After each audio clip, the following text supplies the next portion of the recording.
Müsahibenin evvellerinde At the beginning of the interview, you mentioned that we are at the beginning of the formation of a new world order. We would like to know what possible impacts this order could have on the South Caucasus and what scenarios Azerbaijan is preparing for. senaryoları hazırlaşır. In fact, we must be active participants in this process. We should not just wait to see how the new order will unfold. We must do our work and continue to implement our agenda. Because the South Caucasus is our region, and Azerbaijan, as the leading country in this area, certainly has a special weight from the perspective of responsibility. Therefore, we see the new order as a just order. If it can be expressed in one word, it should be justice, which actually aligns with the policy that Azerbaijan has pursued for many years. This is how we see it now: sovereignty, independence, non-interference in each other's affairs, and not aggravating the internal situation of countries under various pretexts. All of this is, in fact, the line of our foreign policy. Azerbaijan has pursued this policy for many years. We do not interfere in anyone's affairs, we focus on our own work. When someone approaches us, we strive not to leave those requests unanswered. With our policy and investments, we have effectively created a new transportation and energy map in the South Caucasus. One side of us stretches across the Caspian Sea to Central Asia, and the other to Europe. In this vast geography, Azerbaijan is effectively becoming an indispensable country. It is enough to simply look at the map for everyone to see that Azerbaijan, which seeks to connect Central Asia and the Western world, cannot be bypassed. They cannot achieve this without us, with modern infrastructure, stability, a well-thought-out policy, and openness to the world. In other words, we are contributing to the new world order with our actions, because sometimes this may go unnoticed.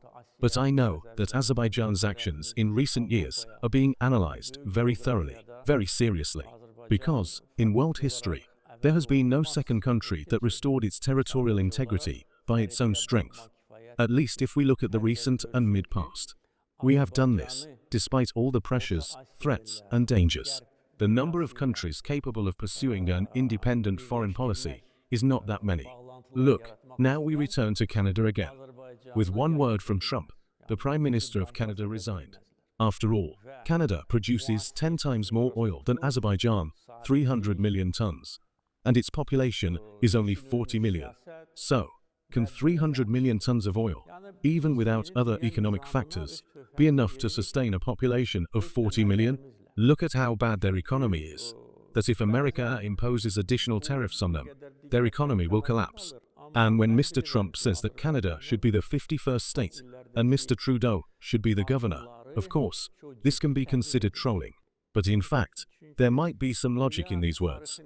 What I'm saying is, look at the European countries, how dependent they are on power centers, and sometimes on other factors.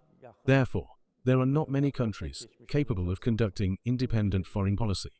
That is why our policy in this area justifiably increases the respect towards us. And I am confident that when the new world order fully takes shape, Azerbaijan's position will be considered, least in the South Caucasus and the Caspian region. And we must be prepared for that. Of course, how this process will unfold on a global scale, I cannot say. Perhaps this still has not been fully defined, as they say. But this is undeniable. And I believe we will see this soon.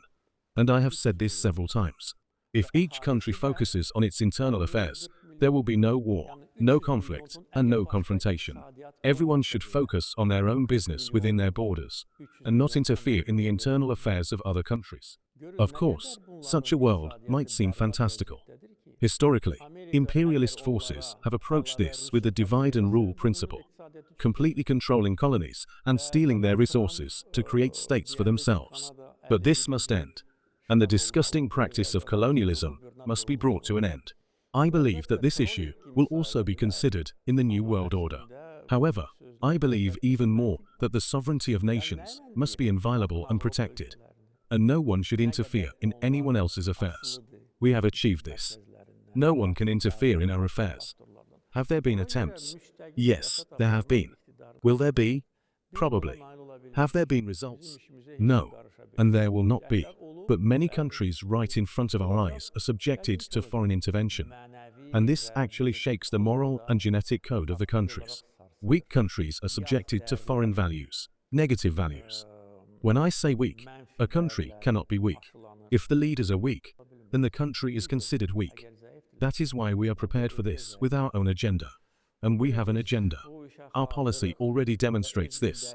And again, I say, our contribution to this matter will be significant. Bunu göstərir və yenə də deyirəm, bizim töhfəmiz bu işə əhəmiyyətli olacaq.